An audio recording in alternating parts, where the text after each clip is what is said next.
Welcome to the People Place. This is where we learn from business leaders in the Chicagoland area. I don't know about you, but I love to learn from leaders. I love to hear stories. I think we all learn from stories about where people have thrived. They've got great success stories. And then we also like to learn from people about some kind of challenges along the way. And I love it that they're sharing their insights. I'm Karen Kimsey-Swart, and today I have joining me Joe Slawek. Joe's the founder of FONA, which is Flavors of North America, and he's the recent former CEO and chairman of FONA International. FONA was just recently acquired in December by McCormick. Over the years, Joe, gosh, you have received numerous recognitions and awards along the way. I found one in particular to be very interesting. It was when you were inducted into the Entrepreneurship Hall of Fame, and it was in recognition for driving growth that was 5 times the industry standard. Pretty impressive. And then as a company, taking a look at all the company accolades that you've been recognized for, and even recently, Fortune named FONA the nation's #2 small and medium business workplace in manufacturing and production.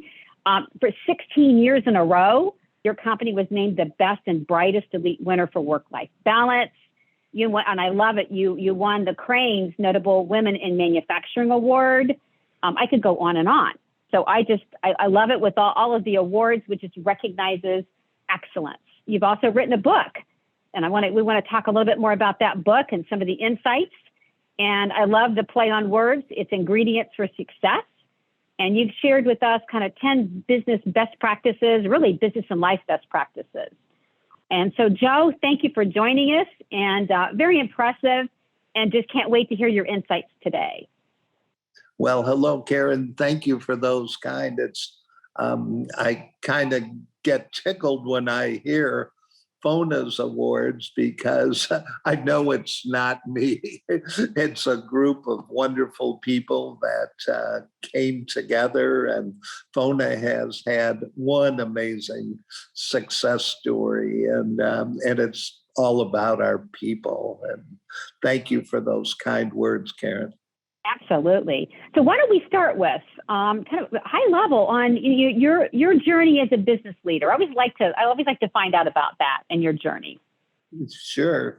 One of the things as I look back, you mentioned the Ernst & Young Entrepreneur of the Year award, and I was so honored to earn that in FONA on behalf of FONA and manufacturing. And, entrepreneurship is kind of beyond trendy right now. So Ernst & Young published a book about who their winners were. And it was very interesting who the winners were, because everybody kind of, whether it's just media or kind of a global legend, is I'm going to sit in my basement and invent a system, maybe, a new computer system or new software, and that's going to change the world. And the reality is that might happen, but it rarely happens, and entrepreneurship is actually much broader than that. And so what Ernst & Young said that was so interesting in their studies of the people who won, of course, they were educated, and usually a college degree, but not necessarily advanced degrees, and not even always a college degree. And that, that kind of is comforting. And the thing that was even more comforting is most of their winners learned their industries while they worked for somebody else. And so their early careers, even their internships during college, were very important as they learned that industry. And then after learning that industry, perhaps they got a better idea that their company may not have been in position to support, but they got a better idea. they had a better way of doing it, maybe, or maybe they got tired of working for somebody else and had a independent streak. And most people learn their trades while working for somebody else, and usually tended to be great learners about an industry. They didn't go there for just the job. They went there to understand how the industry works. And then usually that was the biggest launching path, good industry knowledge, where innovation, where entrepreneurship took place. Certainly, that was my case, and I think we talked on another occasion about the quarters of life. You know, the first quarter of life is if it's a football game, it's kind of fun. Learn what's out there, get educated, and then the second quarter is, hey, I'm going to learn my industry. I'm going to do well. I'm going to go from the last place salesperson, by the way, my story, 22-year-old salesperson who had never made a sales call. So I started in last place, number 13 or 14, whatever it was, and coming up and learning the sales process, learning customers and everything. That's second quarter kind of work. And I worked my way up to being the number 2 and then the number 1 salesperson, and then was invited on the executive team to lead sales and marketing. And that's kind of how the first half ends for many entrepreneurs and many successful people. And then the next question is, hey, what's that third quarter? In my case, it was that time to reflect and say, hey, maybe I could do it. Maybe I could do this. And, that thought for most entrepreneurs goes back and forth in their mind for years, not weeks, not months, for years. And so in my particular case, I recognized in our industry that if you could be both high tech and high service, we call that high tech, high touch, we could compete with the big companies on technology and compete with the small companies on service. And I added another one, high tech, high touch, and that was high trust. You needed the trust of your people, and you needed the trust of your bankers, your customers, and how important trust was in that dynamic. So in the third quarter is kind of that time to shine, and thank you for the kind words. Yes, to be named a top company out of hundreds of thousands, maybe, of companies, being named the top number 2. And previous year, we were named number 1 in the country in the midsize category in Fortune magazines. You can't fake that. That has to come from the trust of your people. So FONA had excellent industry growth, and the third quarter kind of came to an end. Now, I noticed that leaders oftentimes can stay too long. And so, I guess if you stay with that football analogy, yeah, we won a lot of Super Bowls, and maybe I could stay on the field until maybe I had a game-ending injury or a career-ending injury. Rather than that, I thought I would call in well, and meaning that, hey, there will be time to invest in other people. There'll be time to pick up my granddaughter from first grade. There'll be time to do some other things in lives, and that in part is, how do you want to spend your fourth quarter? And I recommend calling in well. Unfortunately, I've seen a lot of people perhaps stay a little too long in the workplace. And there has to be that fourth quarter time. So that was a little too long, Karen, but I love it. And I love that. I love that give back. I mean, because I think it seems that, with each quarter, it's making sure, it's as leaders, as people, that we're intentional, that knowing what quarter we're in and being very intentional about making the most out of each quarter and having that insight. Exactly. And knowing where you are in the game, incredibly important.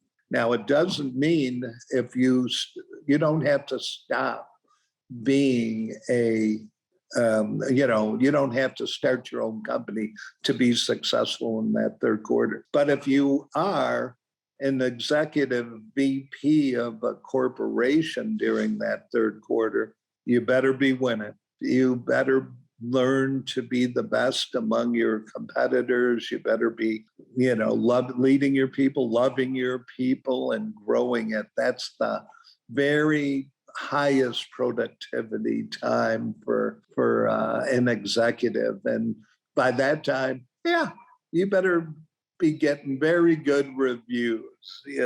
That's not a time to let down. You were talking about, I love that you were mentioning trust, and I love it, you added trust to the high tech and the high touch.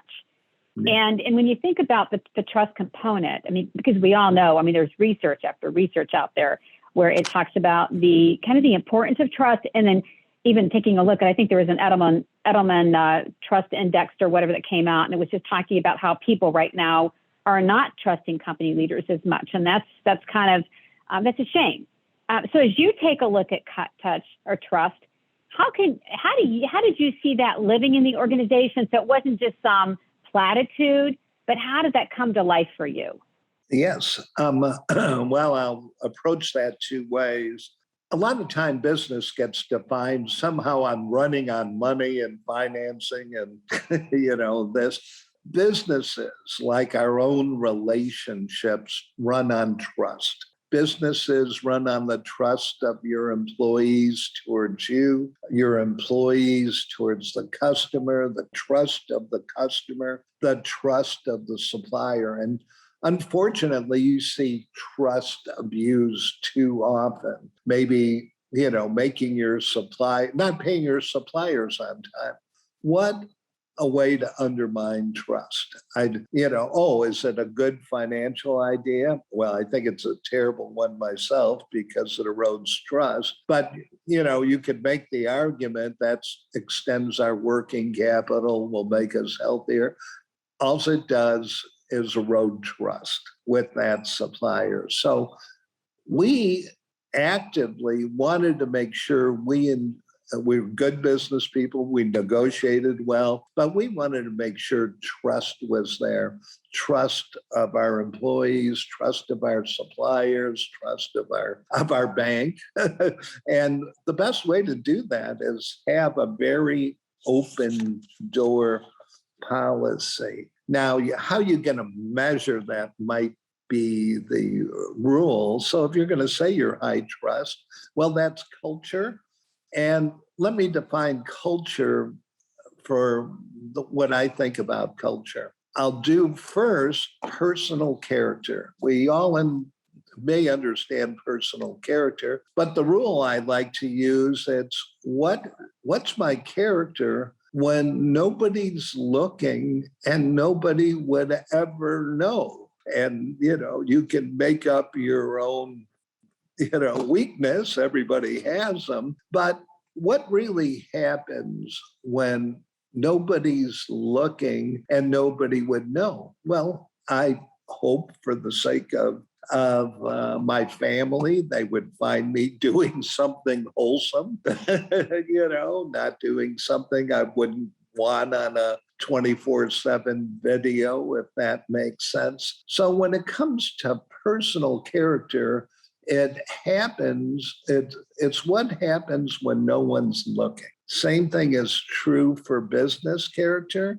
Hey, am I the type of salesperson that's, 4:00? Am I going to make that last sales call?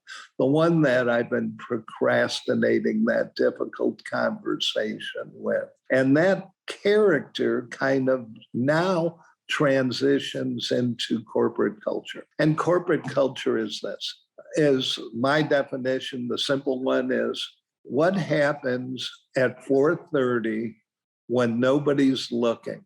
Does that last order get shipped?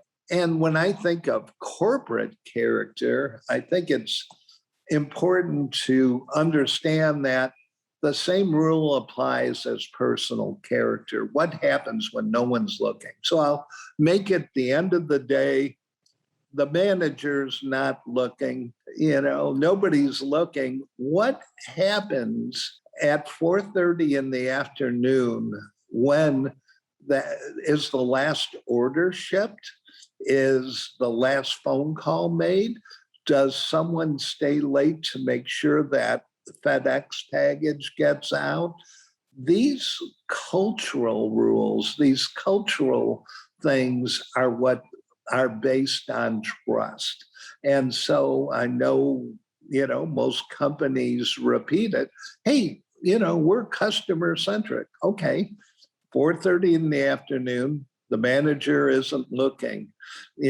What is going on? Did that FedEx get shipped? Did that sample get shipped? Did that order get shipped? Did that callback happen? Did all the callbacks happen? And that is really the underlying character of a corporation.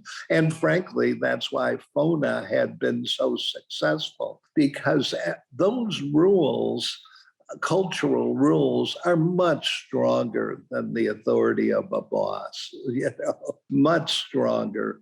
People love to do the work, love to win, and love to be part of that, belong to a good, healthy, and I'll add the word because we don't use it enough, healthy and wholesome culture. At the end of the day, unwholesome activities, wherever they are, repel people in some way. Wholesome activities, whether it's just the generosity of being kind to your cubicle neighbor, wholesomeness has to thrive.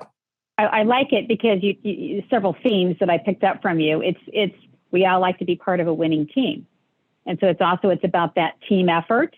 It's about the personal leadership. So it's not like a leader looking at you saying, what are you doing, not doing? It seems what I understand from you, it's really about that we all have personal leadership.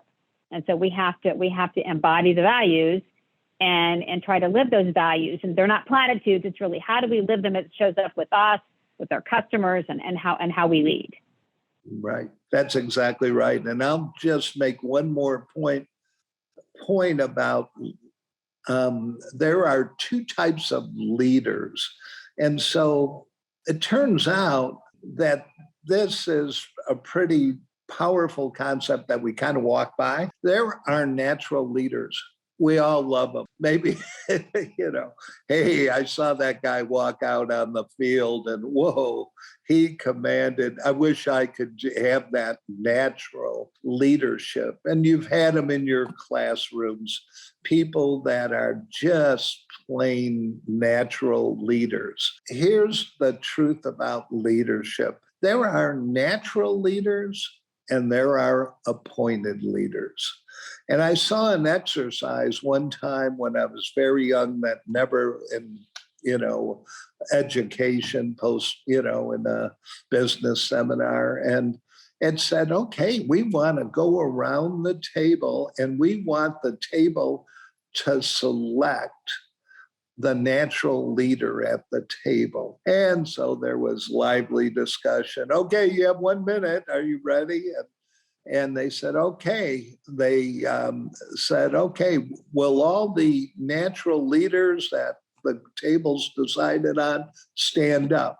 And so they did. And I don't know, there were maybe 10 tables, so 10 people staying up. And they said, okay, as the natural leader at the table, we're giving you one job today. We want you to appoint a leader who's going to lead your table for the rest of the day. And so they did. And there's two types of leaders. There's natural leaders and there's appointed leaders. And let me talk about just the importance of that is in the workplace, everyone's a leader. They're either a natural leader, and that's nice if you get one, very rare.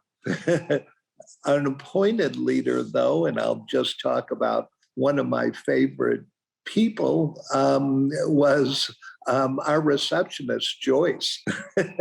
And, when it came to somebody, hey, Joyce, we want to appoint you to be the vice president of first impressions of FONA. She embraced that job and just did an outstanding job being that first impression when walking into the lobby, and those first impressions are important. But the truth is that leaders are both natural, but rare, and appointed, and extraordinarily common. And in general, the appointed leaders, in general, there's always an exception, are going to make a difference whether a company is successful or not. They're the ones that really bring it. And they may be shy, and maybe they don't even like standing up in front of people. Encourage them, encourage them, love on them. And I can tell you the appointed leaders win for every company. Absolutely.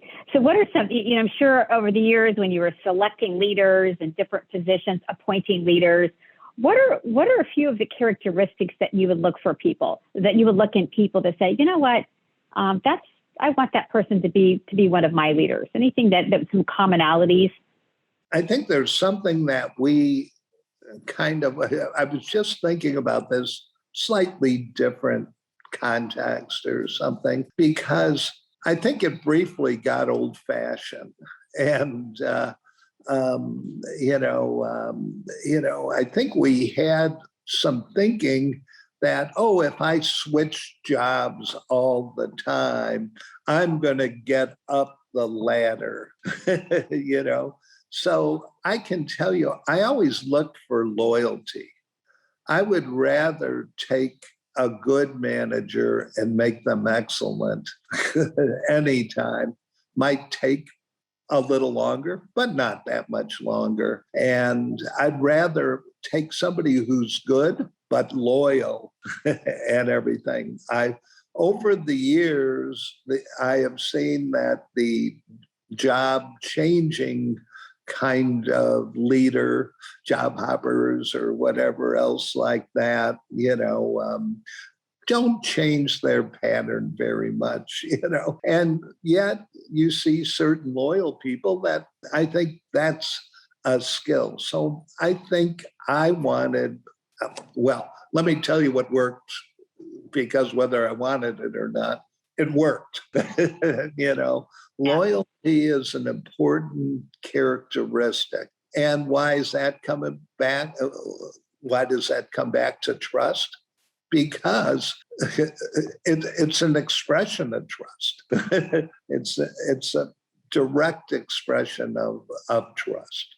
Absolutely. One of the things that there was another common theme in your book, and it was about excellence. And you talked about it in several different areas. And one that really resonated with me, and especially right now, because as leaders, I'm dealing with this running my business. A lot of leaders that I'm working with are dealing with their businesses. There's all this change. So there's this continual change. And so then all of a sudden, many of us are like, okay, you talk about excellence, not perfection. And I think I struggle against that because I want perfect. Yeah. And so tell us a little bit about your excellence, not perfection. Yes, I will. And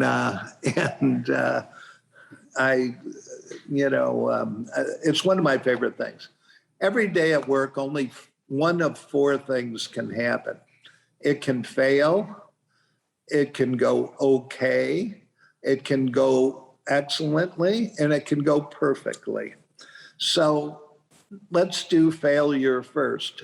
Failure by far is the easiest to fix. Oops, I found out a way this isn't going to work. Let's not do that again. everybody, as long as you recognize failure, sometimes failure doesn't get recognized, but call it failure. Hey, we failed to make this customer happy. And that's why having good metrics where you record every customer expressed dissatisfaction is so important. Hey, we failed. That customer wanted that order, and doesn't matter if the truck tipped over on the way to deliver it. None of those things matter. We didn't make that customer happy. And when you can call it failure, you can make it right. And so failure's the easiest to fix and often the fastest. Call that customer, hey, we're so sorry. You can talk about the truck tipping over, whatever, but they're going to want to know how you can get it to them as quickly as you can. Failure, easy to fix and quickly forgotten, by the way, by customers and by everybody. And then we'll go to excellence. We'll go to perfection. We'll go all the way to the other end. Perfection, we've all had those days or those, I'll cite one. I was running sales and marketing, primarily. And it was an event where we rented a boat on Lake Michigan. And the water level was perfect. The temperature, it was a low humidity July night in August. The lights of the city were perfect. The moon was out. Our right FONA people and the right customers were aboard. The evening was delightful. It just went perfect. And occasionally you have those nights that go perfect like that, and you just kind of have a glow about it and everything. Here's the problem with perfection. If you did that same event the next evening, it probably would not have the same glow around it or whatever. If you did that event an hour earlier or an hour later, perfection is not reproducible. It's not reproducible. Yes, it happens. And yes, it's motivating and it's a lot of fun when it happens. And it is motivating. Hey, I had a perfect sales call. That assembly went perfect. We love those events. They're just not reproducible. So failure you can fix, perfection's motivating, but not reproducible. So the real battle inside the organization is this. It went good enough. If you're hearing that in the organization, that probably is a sign you're not going to get to excellence. Excellence takes about 5 minutes longer, 10 minutes longer, fully finishes the task, says thank you, maybe writes a thank you note, fully does it. And when you choose excellence over good enough, that's, like Colin said in his book, Good to Great, he said the reason we have good schools is it's a lot of work to have an excellent school, and good is good enough sometimes, and so that idea that just an incremental amount of effort and a commitment by every employee to be excellent is the winning formula for organizations. And by the way, as you pursue excellence, you'll get a few more glimpses of perfection because you'll be a little closer to it. And I'll say this to the perfectionists out there, the problem with perfection and seeking perfection, it always leads to procrastination. And so, it's just not perfect enough for me to start yet. Well, I can tell you excellence is a better choice. Hey, I'm going to make this excellent. I'm not going to worry about perfection. And sometimes it might trip over to perfection. But if I stay focused on excellence, I'm going to not be fearful. I'm not going to be anxious, and I'm not going to be paralyzed, if that makes sense. And sometimes when you have perfectionist leaders, that actually slows things down. You might just want an excellent leader who just says, I can do this. We're going to get it done. Because guess what? By doing it, they learn more and they become more excellent. So that's range, again, from failure, easy to fix. Good is the enemy of great, is the enemy of excellence, and then perfection. While I love a perfection, as much as when those rare times happen, they're just so enjoyable. Perfect birthday party, great anniversary or something, we can all reflect on that. Just not reproducible. Thank you. I love that. It kind of helped me change my mindset. And I like it with the excellence, because you're right. There's also agile, right? We have to go for excellence, and we also have to know that sometimes we're going to get there, and we're not going to get there, but let's assess it, and let's just keep working towards and driving towards what we can control. Because even with perfection, many times, you mentioned the boat and Lake Michigan and the weather. Well, there are things we also can't control. So I think part of excellence is taking a look at, okay, what can we control? What are some things that we can control to get to that? And then when we don't, what can we change to keep striving towards that? So, what as you think about like your years of leadership, what do you think was the hardest thing for you as a leader? Well, I think the hardest thing as a leader, I kind of had some CEO rules that I followed. And one of them, the first plank, was define reality for the organization. Very hard sometimes to define reality. Maybe in a way, I'm kind of glad I don't have to define reality for the organization right now, because that would be a lot of work. But define reality is the primary job of a senior leader. And once you do that, the next step is fight denial of all things. Because as soon as you get done defining reality, here's the reality. Hey, even though revenue's up, I'll make up numbers, 20%, our activity levels are actually flattered down a little bit. And so defining reality has to be a little broader than the results. Results are a lagging indicator, right? Say revenue is a lagging indicator, but activity is a leading indicator. So taking a look at the picture and make sure you understand the reality of lagging indicators and leading indicators, and activity levels are leading indicators. They're telling you what's going to happen 6 months, 12, 18 months from now. And then, I'll just stay with sales. I just happen to know that. And from my second quarter, COVID, that's kind of interesting, for example, is, am I really talking to as many people as I did before? I know I might not be able to see them, but am I on Zoom calls with them? Am I connected to them? Am I taking this serious?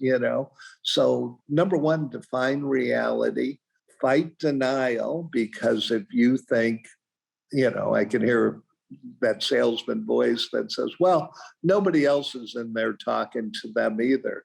Oh yeah, they're filling their days with people on Zoom calls. That's the reality. And if you don't have a Zoom presence or another presence, you better get one, because you're likely not going to be at lunch. You're not going to be at a industry convention, during this time. So I think the most important thing is define reality, and that's not always easy to do, and fight denial once you get there.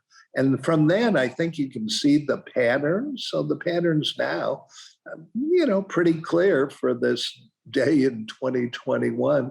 You better be great at being connected to customers virtually and whenever you have the chance physically with customers, and then predict the future. We've had a rapid change in the world, a rapid change.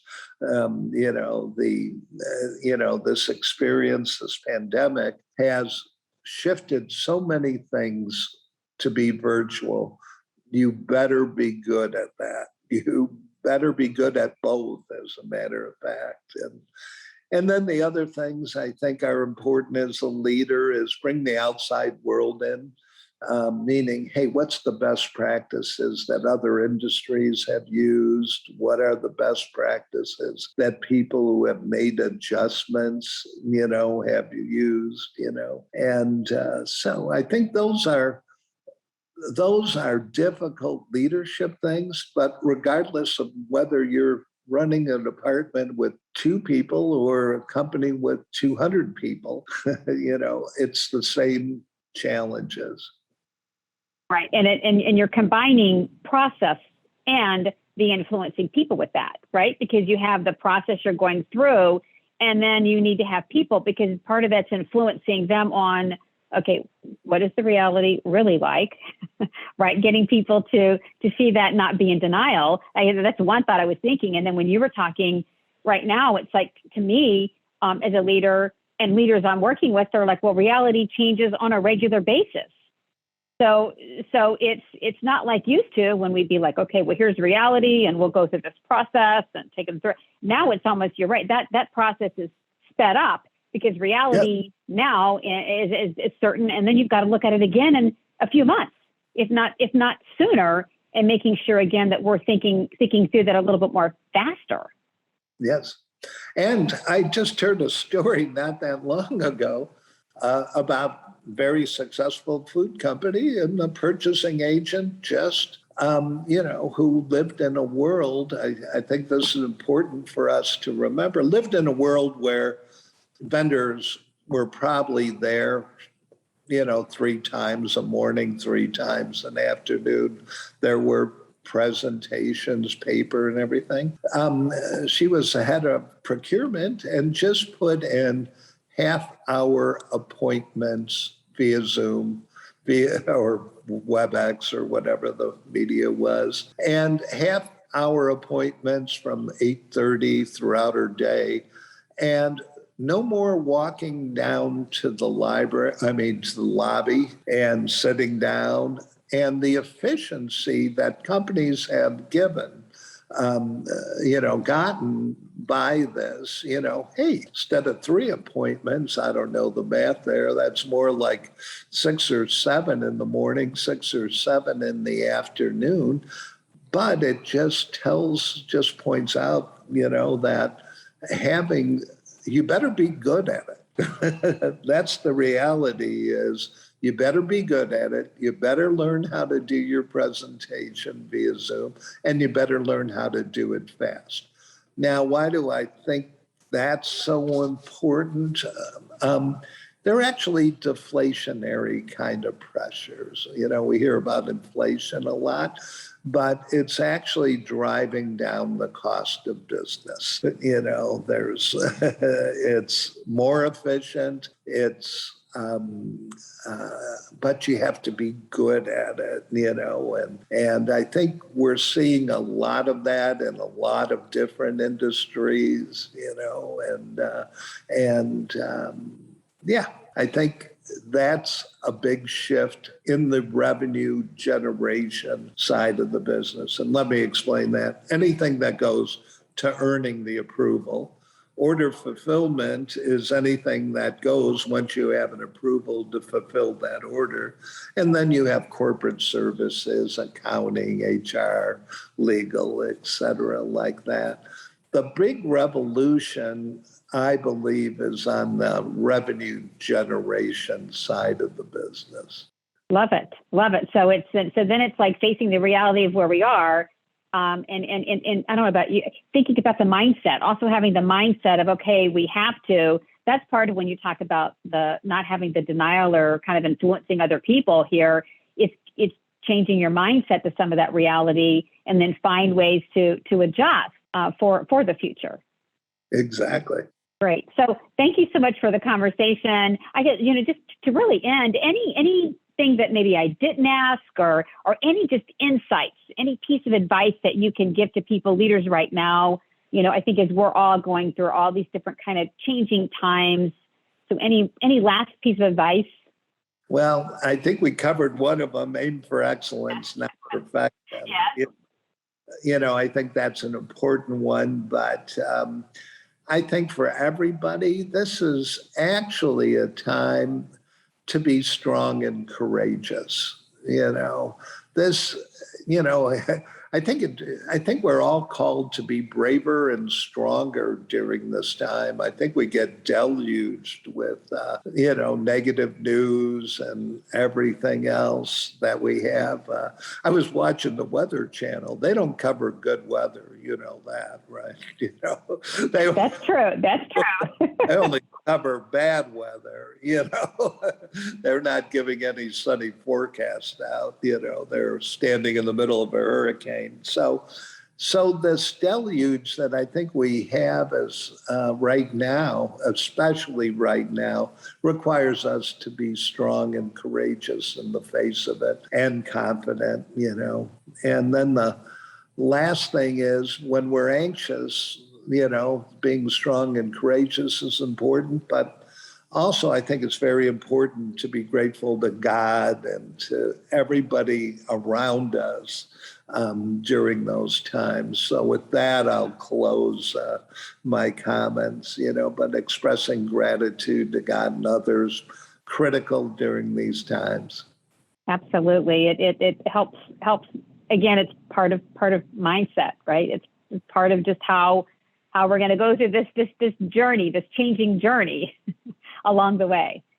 So great. Well, thank you so much. I could keep going all day. I just love your insights, and it's just very, very impressive. And I just love your commitment. I love your commitment to your personal growth, the commitment to the community, the commitment to your church, and the commitment to your business. And what I can see, it was very holistic. It wasn't separate.